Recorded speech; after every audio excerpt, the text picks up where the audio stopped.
What's up, everyone? It's CTD from C2 Wrestling. Before we get into today's video, I got to give you guys a heads up.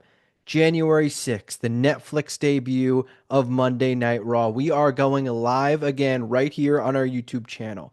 We went live for the last two PLEs. It was such a fun time, a lot of funny moments. You don't want to miss it. This show is going to be huge. They're treating it like a WrestleMania level Raw. We're going live. Come talk wrestling with us. Enjoy the show, the surprises, the big moments.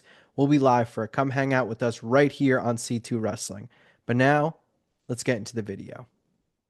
Happy New Year, everyone. I know it's New Year's Eve. We're not dropping on New Year's, we're dropping on New Year's Eve. How is everybody doing? C2 Wrestling back. Snowden and CTD. We've been getting through the holidays.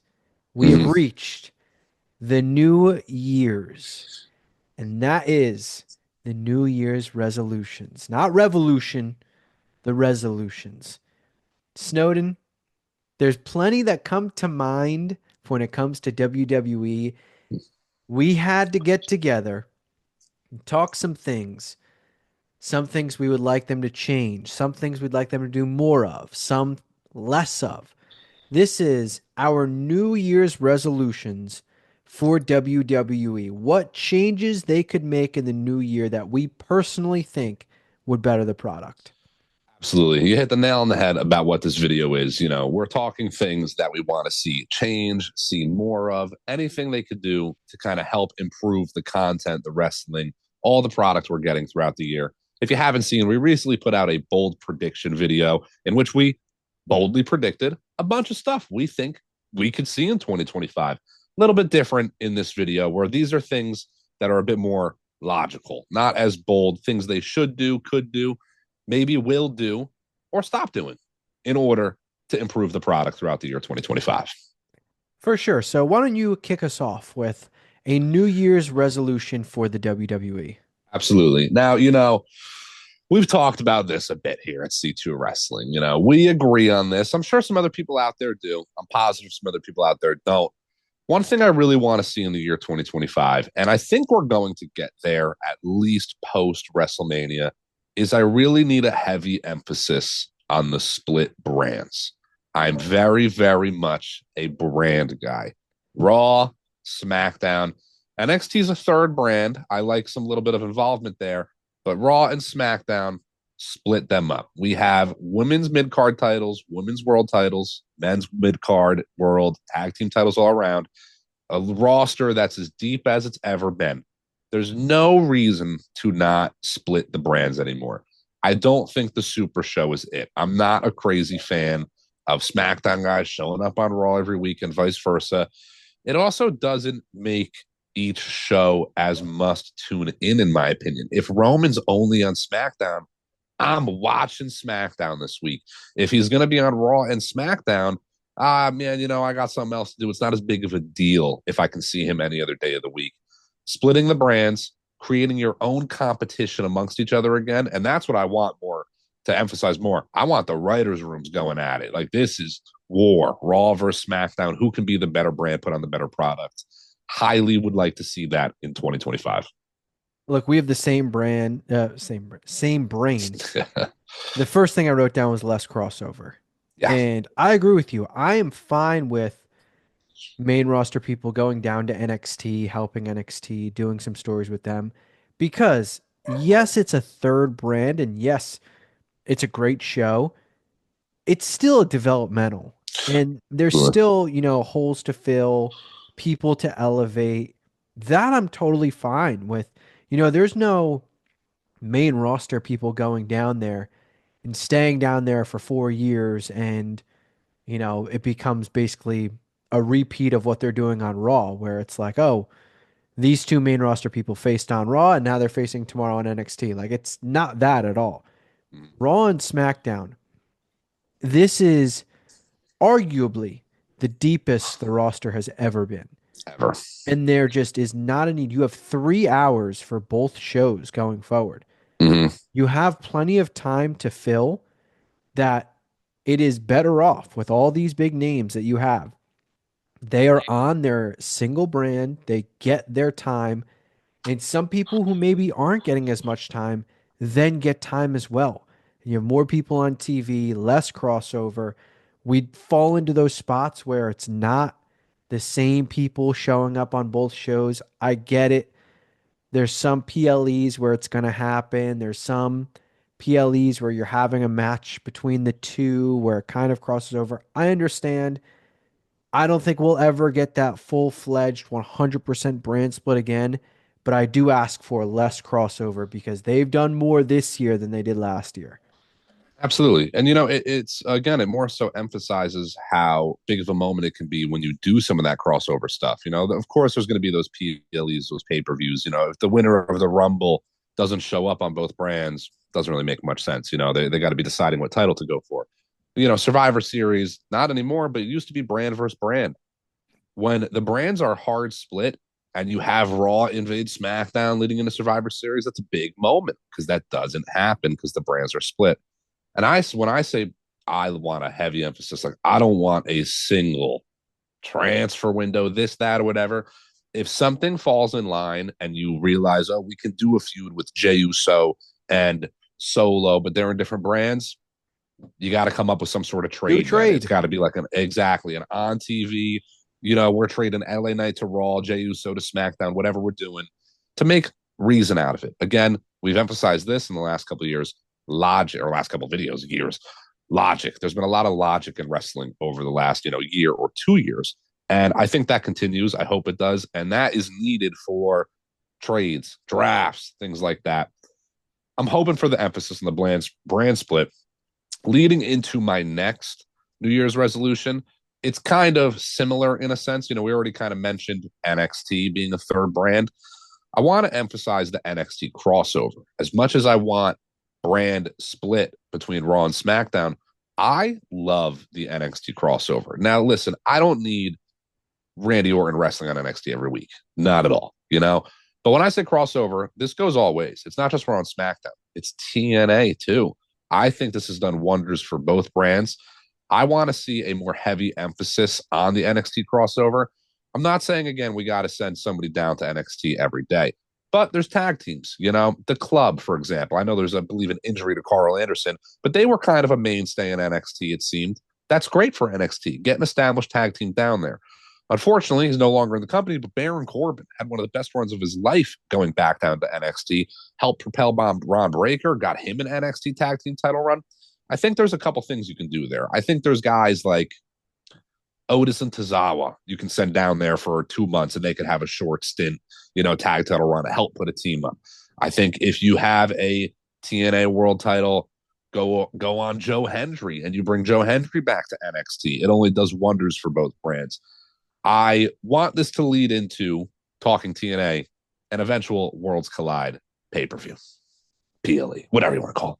Yeah, of course. And I think this also furthers in the new year with the window being open right now and us expecting some NXT call-ups where NXT, needs a bit of help in some divisions, more so, way more so on the men's than the women's.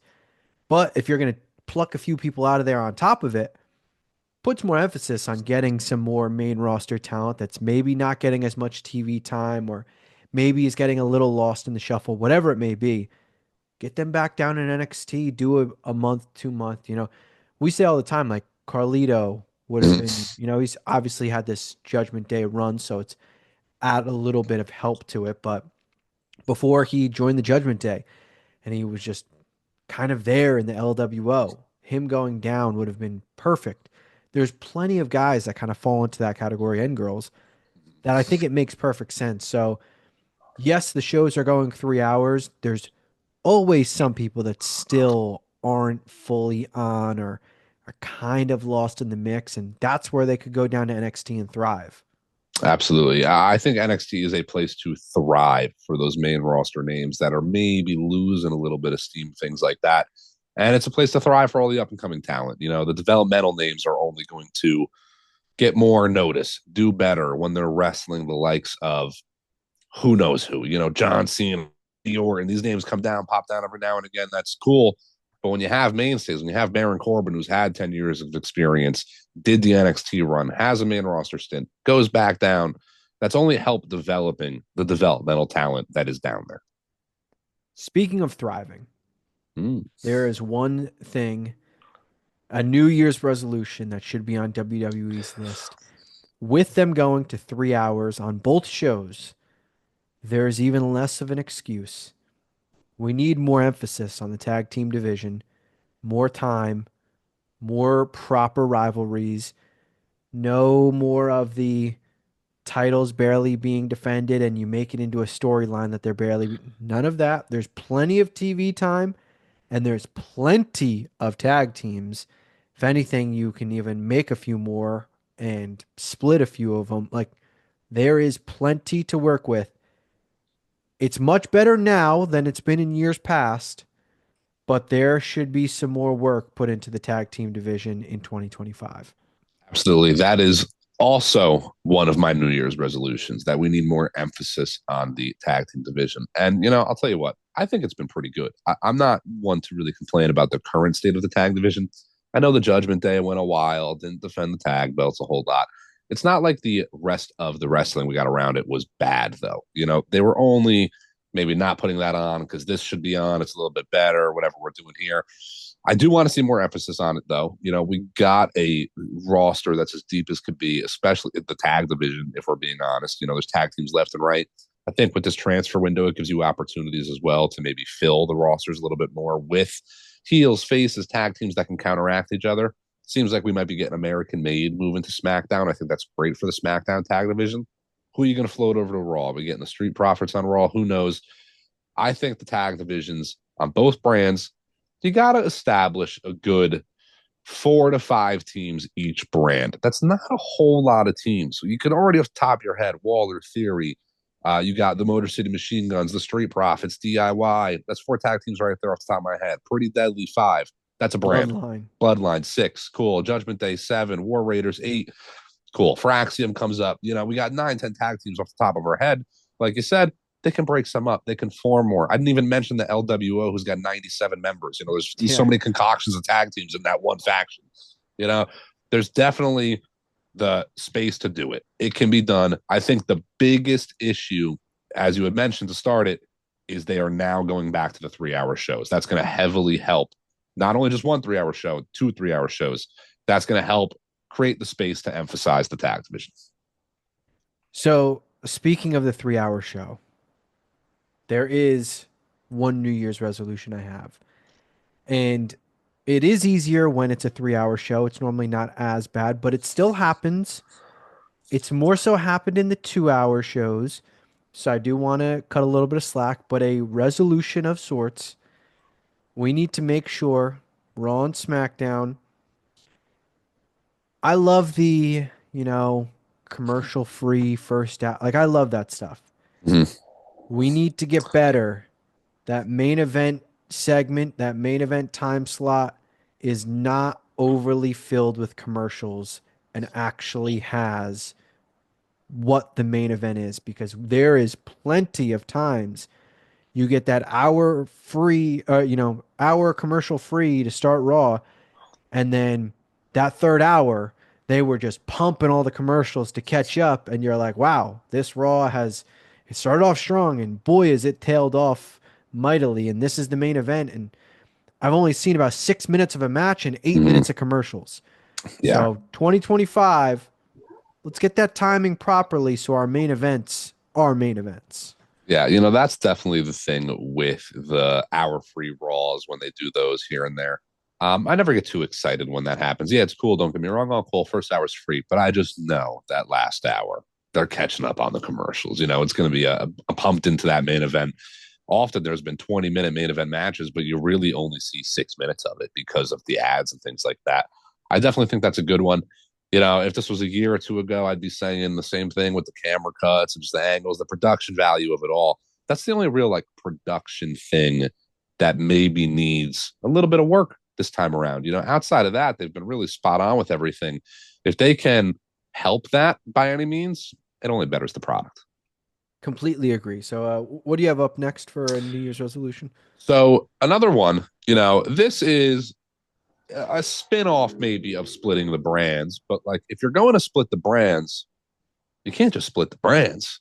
You got to create Raw and SmackDown as their own homes. They got to have some differences between the two. I want to see a remodel of the brands. I see Raw coming out with a new logo. SmackDown's been a little refreshed as of late, too. That's great to see. We're kind of a little bit already into this, but I want them to go back to coloring the ring ropes. Give me red ring ropes, blue ring ropes. Give me original stages, and I understand now with the arenas and how much they sell out, they smaller venues, or not smaller venues, bigger venues, but they brain fart. Downsize the entrance. Downsize is the word I was looking for. Yeah, they downsize the stage, the entrance, things like that. You can still make a smaller framed potential SmackDown fist or whatever it may be. I want them to really become their own shows again. You got to have some differences between the two. There's that stint of SmackDown in like the 2010s, the teens, where SmackDown and Raw, when it was the whole thing is an electronic billboard and it's curved and it's the ramp and there's nothing special about any of it. You got to create something special. It leads into not only Raw and SmackDown, but the PLEs, the pay-per-views.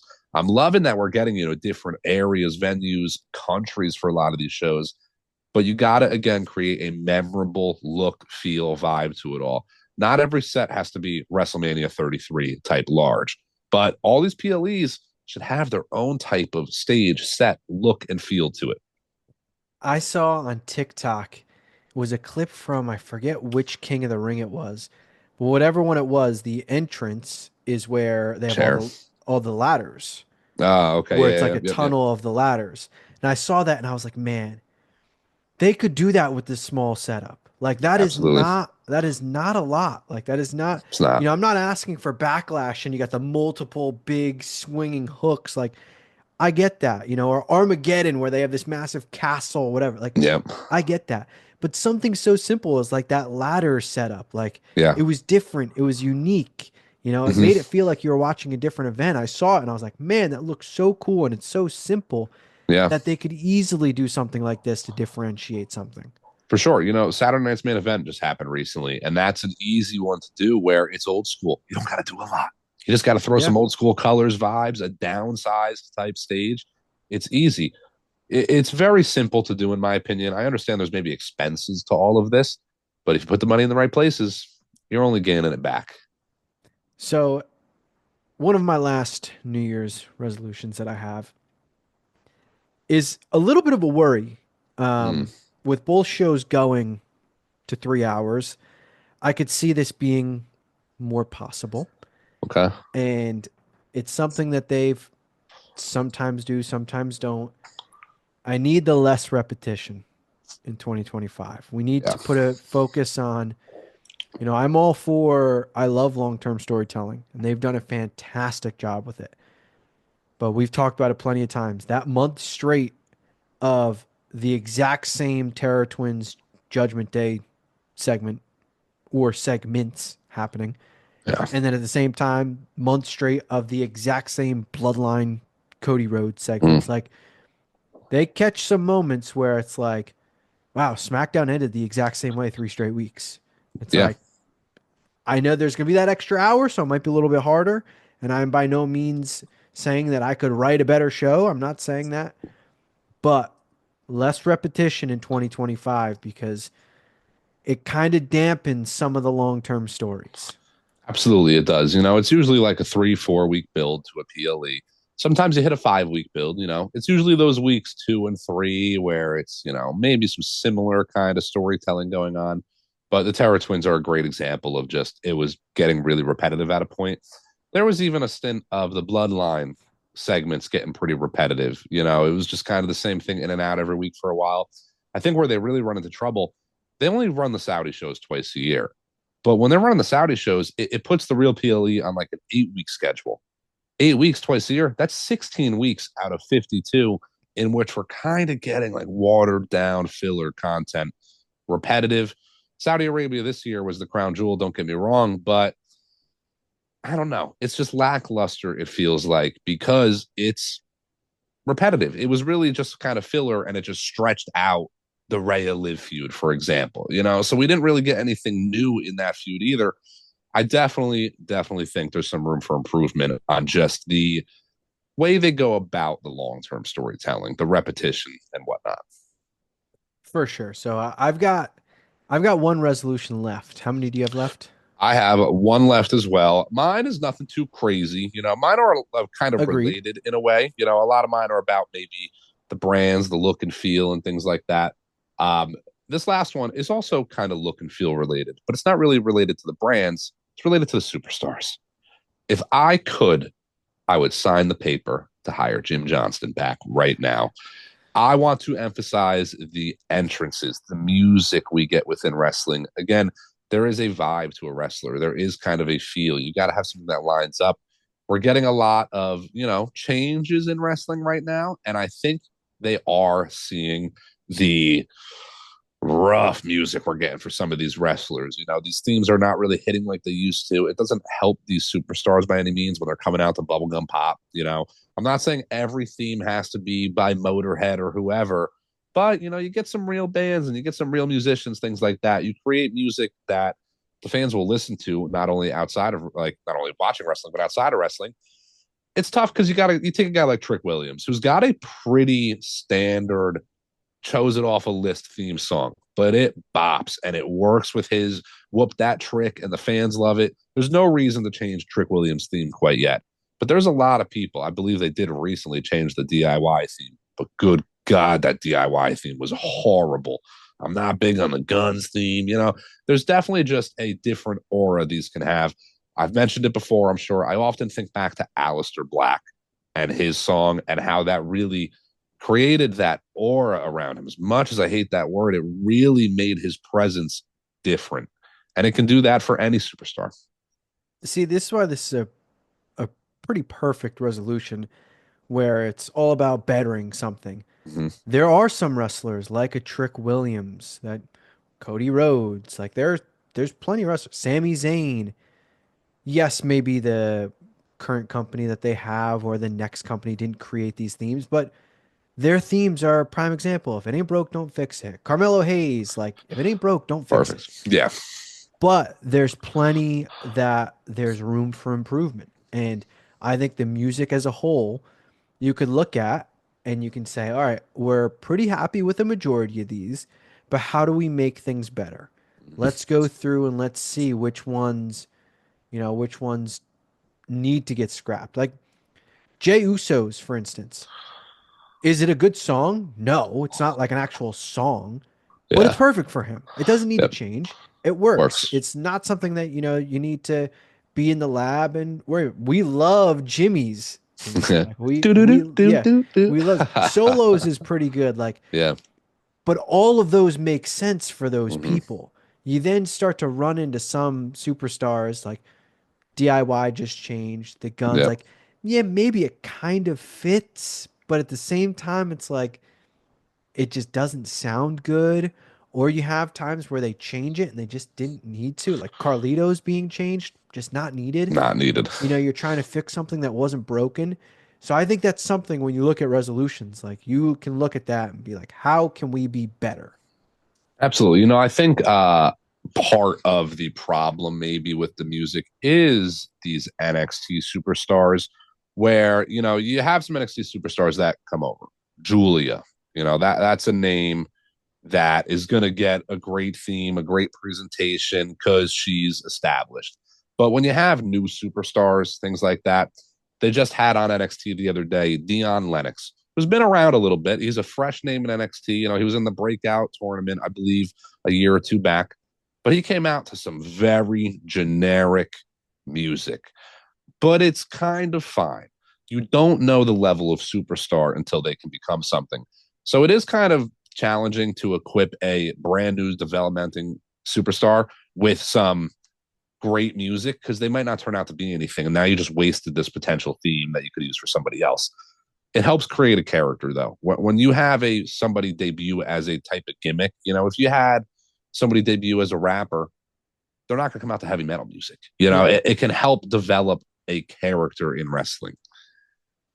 I've got one last New Year's resolution. This has to do something with a good theme song. Mm, And this isn't so much a New Year's resolution. It's more of like it needs to be said based on who we are. Uh, if there's a 3 hour show and you told me it was 2 hours and 59 minutes of this, I'd be happy. In the year 2025, I need more Gunther. The amount we're getting is not enough. I need even I more. need more Gunther. That is the greatest New Year's resolution. If you don't mind me saying, Gunther is the greatest. He is the best wrestler that company's got, the best guy going, and not only WWE but in wrestling. I'm not one for ranking lists. Yeah, they're kind of arbitrary. PWIs, top 500, things like that. Listen, if Gunther's not your number one, it ain't a real list. He is number one right now, and he probably is for the foreseeable future. That's why I need more of him. And I'm not advocating for crossover. Keep him on one brand. He is must see TV. He can have multiple segments, a promo earlier in the night and a match later.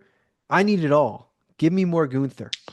Give me more Gunther. Tell you what, put another strap out him. Let him be a double champion for Yeah. all I care. Give him all Why the not? Give straps. him all the straps. Give him the what is it? The Sheamus like WWE 12 Gi- storyline. give him Yeah, the Triple H entrance yeah, from yeah, 2K with yeah, the yeah. shovel. With the show, yeah, Give him all that. yeah. I'm never gonna complain at more Gunther. There's a couple of superstars you can put all over TV, and I'm never gonna complain. But specifically Gunther, I'll be tuning in. So that's going to wrap it for New Year's resolutions. We hope you have a very fun and safe New Year's. Don't do anything crazy. Enjoy college football. Hopefully, today you're watching the wonderful NHL game that is airing, probably at the same time that you're watching this, if you are, the Winter Classic. But thank you all for tuning in. It's not a full year yet for C2. We're about half a year in. 2025 is going to be a whole lot bigger than 2024. The ideas, the things we have planned, the stuff we're going to do. We've got our own New Year's resolutions that we'll be accomplishing. I am so excited. You got to be tuned in with us to enjoy the ride. Subscribe, turn on notifications, like the video, follow us on socials. Snowden, Happy New Year, buddy. Happy New Year, Chris. CTD, C2 Wrestling. We'll see you next year. See you next year, you son of a bitch.